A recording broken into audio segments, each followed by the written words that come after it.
सुंदर कैसे बनता है? जब वो अपने चरित्रशील को संभाल कर रखे। स्त्री वही बहुत अधिक सुंदर दिखती है जिसमें लज्जा हो, शील, संकोच हो, परंपराओं के प्रति इसमें गहरा सम्मान का भाव हो। वही तो स्त्री सुंदर होती है। जैसे अग्नि में दाहकता है तो अग्नि है, अग्नि में दाहकता ना हो, अग्नि में मारकता ना हो, अग्नि में जलन ना हो, उसमें उष्णता ना हो, उसमें जलाने भस्म राख करने की वो जो एक गहरी अगन छुपी है, वो आग में ना हो, ताप ना हो आग में, तो आग थोड़ा ही है फिर वो। आग किसे कहेंगे? क्या है अग्नि? अग्नि क्या है? जिसमें भारी दाहकता है वही तो अग्नि है। जिसमें आर्द्रता है वही तो जल है, जिसमें गंध है वही तो धरा है, जिसमें अनंतता वही तो आकाश है, जिसमें व्यापकता है वही तो दिशाएं हैं, जिसमें बहते रहना है वही तो वायु है, और जिसमें भैया शील, संयम, सदाचार है वही तो साधुता है, जिसमें विरति की पूर्णता है, जिसमें वैराग्य की पूर्णता नहीं, वो साधुता कैसी? ठीक उसी प्रकार से जिसमें अभिरक्षण की भावना नहीं, वचन पूर्ति का भाव नहीं, जो एकनिष्ठ नहीं, वो व्यक्ति पुरुष नहीं। पुरुष कौन? जो पुरुषार्थी है, पराक्रमी है, शौर्यवान है, धैर्यवान है, जो धैर्य कभी नहीं खोता, जो शौर्य से विरत नहीं होता, जो पराक्रम से मुंह नहीं मोड़ता, जो पुरुषार्थ के प्रति अचेत होकर नहीं बैठा, जो पल पल पुरुषार्थी है, पराक्रमी है, शौर्यवान है, धैर्यवान है, एकनिष्ठ है, इंद्रियों को संभाल कर रखता है, वही तो पुरुष है, जो वचन निर्वहन की कला में निपुण है। फिर स्त्री किसे कहेंगे? कौन नारी? जिसके पास लज्जा है, शील है, संकोच है, मर्यादा है, इतनी सब चीजें जिसके पास हैं, वो नारी बड़ी सुंदर दिखती है। पार्लर के चक्कर लगाने बंद करिए, अपने नियमों में अड़ग रहिए, देखिए कैसे शोभा आपके आसपास बिखर जाएगी। विनोद की बात है, बहु बेटियों के बीच में इतना अधिकार तुम्हें मिलना ही चाहिए। हम आचार्य हैं, तो हम आचार्यों को अपनी बहु बेटियों से कोई बात कहने का तो मौका कभी मिलना ही चाहिए।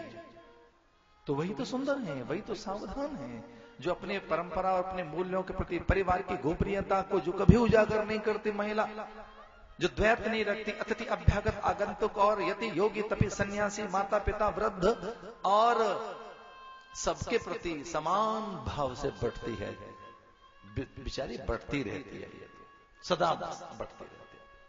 एक कोई हमारी बेटी हमसे पूछने लगी, बस कुछ दिन रह गए थे विवाह के और कुछ दिनों के बाद तो उसे अपने ससुराल जाना था।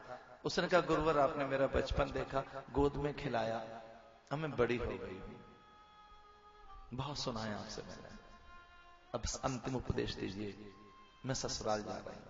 मैंने कहा, बेटी एक ही बात है, वो बसा हुआ है, तुझे वहां जाकर बसना है, सीधी बात है।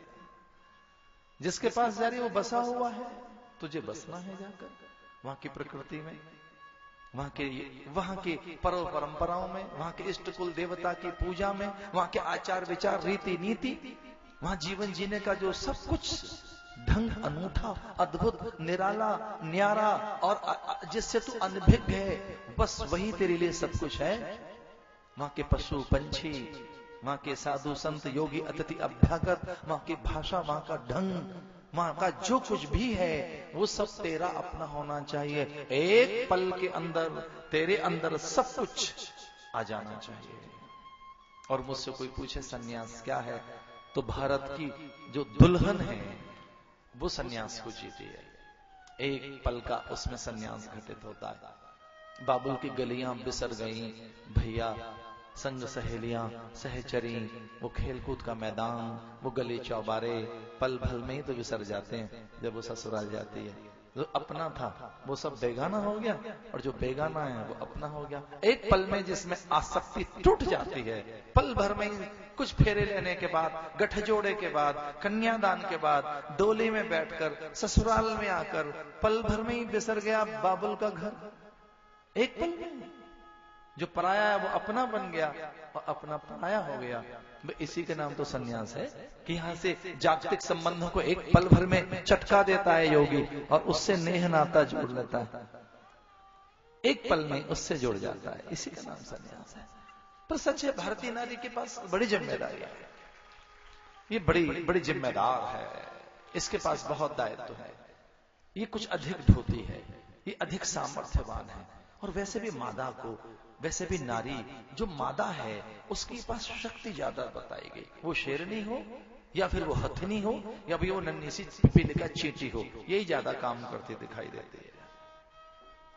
वो चींटी हो, पिपीलिका, भले वो हथनी हो या वो सिंहनी हो, वो चिड़िया हो, वो मोरनी हो या वो स्त्री हो।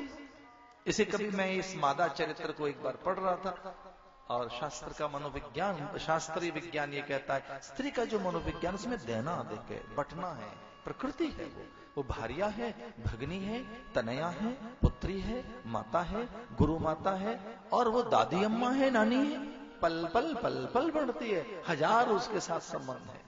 किसी के लिए वो केवल भारिया है तो किसी की भगनी है, किसी की माता है, किसी की तनया है और वह किसी की अनेक प्रकार से बढ़ती है। जिसे सब संबंध निभाने हैं, जिसे सब कुछ देना है, वह नारी है। बड़ा कठिन है, बहुत कठिन है। सामर्थ्य इतनी कि अग्नि में प्रवेश कर जाए, पुरुष में से सामर्थ्य जो अग्नि में प्रवेश कर सके और इसका सम्मान किया गया है।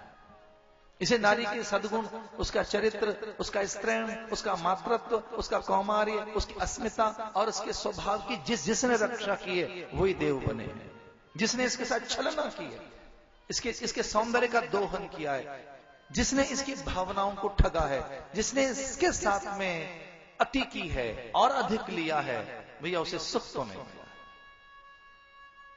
इसका अर्थ यही है, यत्र